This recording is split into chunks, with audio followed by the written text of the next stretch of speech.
మహాగణుడువు మహోన్నతుడమైన మా ప్రియ పరలోకపు తండ్రి, మీ ఘనమైన శ్రేష్టమైన నామాన్ని బట్టి వేలాది వందనాలు చెల్లిస్తూ ఉన్నాం.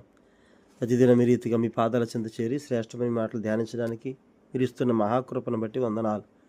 వాక్యం వింటున్న మా శ్రోతలందరినీ దర్శించండి, బలపరచండి, దీవించండి.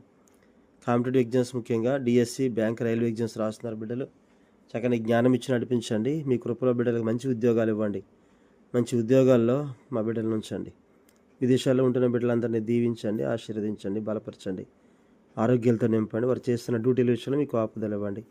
దూర ప్రాంతాల ఉద్యోగాలు చేస్తున్న బిడ్డలు మీ కృపనిచ్చి నడిపించండి. హాస్టల్ నుండి చదువుతున్న బిడ్డలు మీకు ఆపుదలు ఇవ్వండి. ఆరోగ్యంతో బిడ్డలు నింపండి. అనారోగ్యంగా ఉన్న వారికి ఆరోగ్యము దయచేయండి, శక్తినివ్వండి, బలాన్ని ఇవ్వండి. వివిధ సంఘాల్లో ఉన్న సకల పరిశుద్ధులకు మీకు ఆపుదల భద్రత ఇచ్చి నడిపించమని, మీ కృపాక్షేమను మాకు ఇచ్చి బలపరచుమని యేసయ్య పరిశుద్ధ నామములు అడిగి వేడి ప్రార్థిస్తున్నాము తండ్రి, ఆమెన్. అందరికీ వందనాలండి. నిన్నటి దినంలో మనం కీర్తన గ్రంథం 19వ అధ్యాయం 5-6 చరణాలు చూసాం. ఈరోజు 7-8 చరణాలు చూద్దామండి. కీర్తన గ్రంథం 19వ అధ్యాయం 7-8 చరణాలు. 7వ చరణం: యెహోవా నియమించిన ధర్మశాస్త్రము యథార్థమైనది, అది ప్రాణమును తెప్పరెల్లజేయును. యెహోవా శాసనము నమ్మదగినది, అది బుద్ధిహీనులకు జ్ఞానము పుట్టించును. 8వ చరణం: యెహోవా ఉపదేశములు నిర్దోషమైనవి, అవి హృదయమును సంతోషపరచును.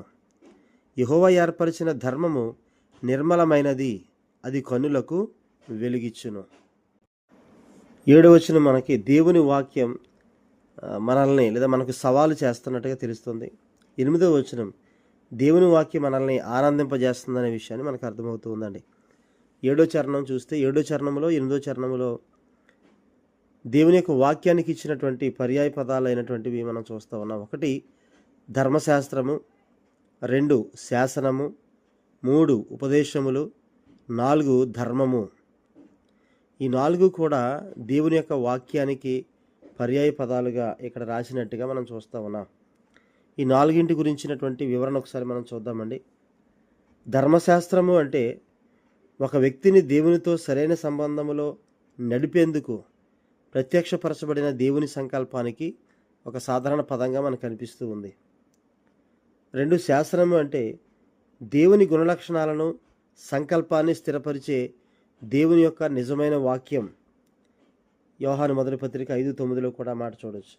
అంటే దాన్ని గురించినటువంటి అధ్యయనం మనల్ని వివేకవంతుల్ని చేస్తుంది అని. 3వది 9వ చరణంలో ఉపదేశములు, దైవభక్తి గలవారికి ఆనందాన్ని కలిగించేటువంటి నైతిక జీవితానికి సంబంధించిన స్పష్టమైన సిద్ధాంతాలు ఉపదేశాలంటే. ఇక 4వది ధర్మము లేదా ఆజ్ఞలు, దేవుని మార్గం వెదికే విశ్వాసులకు అధికారపూర్వకమైన, మార్గదర్శకమైన వెలుగుకు మూలంగా కనిపిస్తూ ఉన్నాయి. అపోస్తలుల కార్యాలు 26:18 మనం చూడవచ్చు. అంటే దేవుని ధర్మానికి సరైనటువంటి స్పందన దేవునికి భయపడటమే, ఆయనందు భయభక్తులు కలిగి ఉండటమే. ఇక 7వ చరణం యొక్క వివరణ చూస్తే దేవుడు తన వాక్కులో ఇచ్చిన ఉపదేశం కూడా ఆయన మహిమను వెల్లడిస్తూ ఉన్నట్టుగా మనం చూస్తున్నాం. ఇక్కడ మోషే రాసిన గ్రంథాల గురించి దావీదు మాట్లాడుతున్నాడు అనేది మనకి స్పష్టమవుతుంది. ఇప్పుడైతే విశ్వాసులందరికీ కూడా, అంటే మనందరికీ బైబిల్ అంతా కూడా అందుబాటులో ఉన్నట్టుగా మనం చూస్తున్నాం.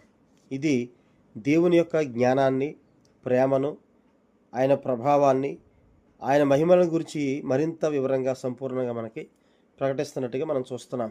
ఇక్కడ 7వ చరణంలో చూస్తే యెహోవా నియమించిన ధర్మశాస్త్రము యథార్థమైనది. అది అంటే యథార్థమైనది అని అంటే లోపం లేనిది అని అర్థం. అంటే దేవుడు వెల్లడించిన దానికి ఎలాంటి కొరత లేదు, యథార్థమైనది అని అంటే. 12వ అధ్యాయం 6వ వచనంలో చూడొచ్చండి, ఇదే కీర్తనలో. కీర్తన 12:6: యెహోవా మాటలు పవిత్రమైనవి, అవి మట్టి మోసలో 7 మార్లు కరిగి ఊదిన వెండి అంత పవిత్రములు. ఎంత పవిత్రములో చెప్తూ ఉన్నాడు. అలాగే 18:30 అండి: ఈ దేవుడు యథార్థవంతుడు, యెహోవా వాక్కు నిర్మలము. మత్తయి సువార్త 5వ అధ్యాయం 17-18 వచనాలు: ధర్మశాస్త్రమునైనను ప్రవక్తల వచనములైనను కొట్టివేయవచ్చునని తలంచవద్దు. నెరవేర్చుటకే గాని కొట్టివేయటకు నేను రాలేదు. ఆకాశమును భూమియు గతించిపోయిననే గాని ధర్మశాస్త్రమంతయు నెరవేరు వరకు దాని నుండి ఒక పుల్లైనను ఒక సున్నైనను తప్పిపోదని నిశ్చయముగా మీతో చెప్పుచున్నాను. దేవుని వాక్యం ఎంత యథార్థమైనదో మనకి అక్కడ అర్థమవుతుందండి. అది మానవ హృదయాన్ని మార్చగలిగే మహా అద్భుతమైన శక్తి దేవుని వాక్యానికి ఉన్నట్టుగా మనం చూస్తున్నాం. అది ప్రాణమును తెప్పరిల్లజేయును అంటూ ఉన్నాడు. ప్రాణాన్ని తెప్పరిల్లజేసేటువంటి దేవుని వాక్యాన్ని మనం చూస్తాం. 119వ కీర్తన 25వ చరణం అండి. నా ప్రాణము మంటిని హత్తుకొనుచున్నది, నీ వాక్యము చేత నన్ను బ్రతికింపుము. దేవుని వాక్యం మనల్ని బ్రతికిస్తుంది. దేవుని వాక్యం మనల్ని బలపరుస్తుంది. అట్లాగే 119లోనే 107వ చరణం అండి. యెహోవా, నేను మిక్కిలి శ్రమపడుచున్నాను, నీ మాట చొప్పున నన్ను బ్రతికింపుము. యోహాను సువార్త 15:3 అండి. 15:3లో నేను మీతో చెప్పిన మాటను బట్టి మీరిప్పుడు పవిత్రులై ఉన్నారు. అంటే దేవుని మాటను బట్టి మనము పవిత్రులము, పరిశుద్ధులమై ఉన్నామని దేవుని వాక్యం సెలవిస్తూ ఉంది. అలాగే 19:7లోనే యెహోవా శాసనము నమ్మదగినది, అది బుద్ధిహీనులకు జ్ఞానం పుట్టించినని చదువుతున్నాం. యెహోవా శాసనము నమ్మదగినది 93:5లో అండి. కీర్తన 93:5. నీ శాసనములు ఎన్నడను తప్పిపోవు యెహోవా, ఎన్నటెన్నటికీ పరిశుద్ధతయే నీ మందిరమునకు అనుకూలము. 111:7 అండి. ఆయన చేతి కార్యములు సత్యమైనవి, న్యాయమైనవి, ఆయన శాసనములన్నీయు నమ్మదగినవి, నమ్మకమైనవి. దేవుని వాక్యాలు నమ్మదగినవి అని చెప్తూ ఉన్నాడు. కాబట్టి దేవుని వాక్కుని గనక తెలుసుకుని నమ్మి గనక అనుసరిస్తే అటువంటి సాధారణ వ్యక్తికి అలా చెయ్యని మహాజ్ఞాని కంటే, మేధావి కంటే ఎంతో ఎక్కువ జ్ఞానం దేవుడు ఇస్తాడని చెప్తూ ఉన్నాడు. ఎందుకంటే అది దేవుని భయాన్ని అతనికి నేర్పుతున్నట్టుగా మనం చూస్తున్నాం. 111:10 అండి. యెహోవా యందలి భయము జ్ఞానమునకు మూలము, ఆయన శాసనం అనుసరించి నడుచు వారందరూ మంచి వివేకము గలవారు, ఆయనకు నిత్యము స్తోత్రము కలుగుచున్నది. దేవుని వాక్యాల మీద ఆధారపడి దేవుని వాక్యాన్ని నమ్మిన వారికి దేవుడు మహాజ్ఞానం ఇస్తాడు. లోకములో ఉన్న గొప్ప జ్ఞానులు అనుకునే వారి అందరికంటే కూడా దేవుని వాక్యాన్ని నమ్ముకొని ఆ వాక్యం మీద ఆధారపడి దేవుని వాక్యాన్ని ప్రేమించే వారికి దేవుడు మహాజ్ఞానం ఇస్తాడని చెప్తూ ఉన్నాడు. అలాగే కీర్తన 19:8వ చరణం అండి. యెహోవా ఉపదేశం నిర్దోషమైనవి, అవి హృదయమును సంతోషపరచును. నిర్దోషమైనటువంటి దేవుని వాక్యం, ఆ వాక్యాన్ని స్వీకరించడం వల్ల కలిగేటువంటి ఫలితాలు ఏంటంటే, ఒకటి ఆనందము లేదా సంతోషం కలుగుతుంది. అవి నిర్దోషమైనవి గనుక హృదయాన్ని సంతోషపరుస్తాయని చెప్తున్నాడు. 119, 111 అండి. కీర్తన 119, 111.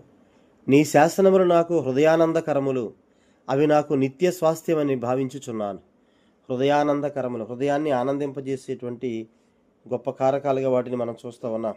ఇంకా మనం చూస్తే ఇర్మియా గ్రంథం 15:16, యోహాను సువార్త 17:13, తెస్సలోనికి మొదటి పత్రిక 1:6, యోహాను మొదటి పత్రిక 1:4 అండి. వీటిల్లో కూడా మనకి దేవుని వాక్యం మన జీవితాలకు ఎట్లా శ్రేష్టమైనదో, ఆశీర్వాదకరమైనదో అక్కడ తెలియజేస్తూ ఉన్నాడు.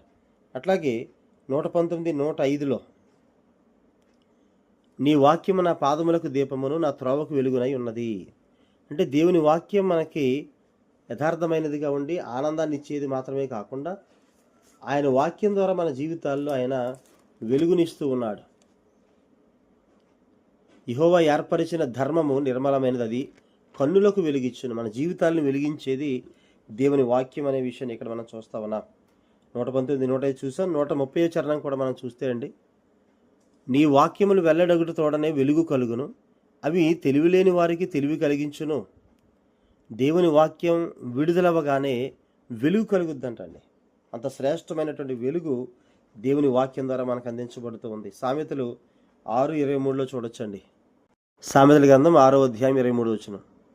ఆజ్ఞ దీపముగాను ఉపదేశం వెలుగుగాను ఉండును, శిక్షార్థమైన గద్దింపులు జీవమార్గములు.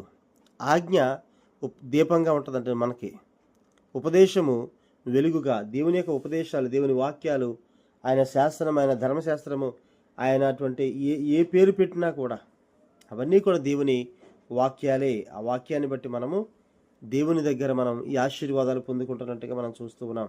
అట్లాగే కొరింథీ 2వ పత్రిక 4:4లో, పేతురు 2వ పత్రిక 1:10లో కూడా మనం చూస్తామండి. కాబట్టి ఆయన శాసనాలన్నా, ఆయన ఉపదేశాలన్నా, ఆయన ధర్మము అన్నా, ఆయన ధర్మశాస్త్రం అన్నా, ఇవి 4 కూడా వాక్యానికి సంబంధించినవే. కాబట్టి అటువంటి వాక్యాన్ని మనం నేర్చుకుందాం, ధ్యానిద్దాం, ఆ వాక్యము ద్వారా ఎదుగుదాం, ఆ వాక్యాన్ని ప్రేమిద్దాం. వాక్యమే మన జీవితాలను కట్టేదిగా ఉంది. దేవుడు తన మాటలు దీవించును గాక. ఆమేన్. అందరికీ వందనాలండి.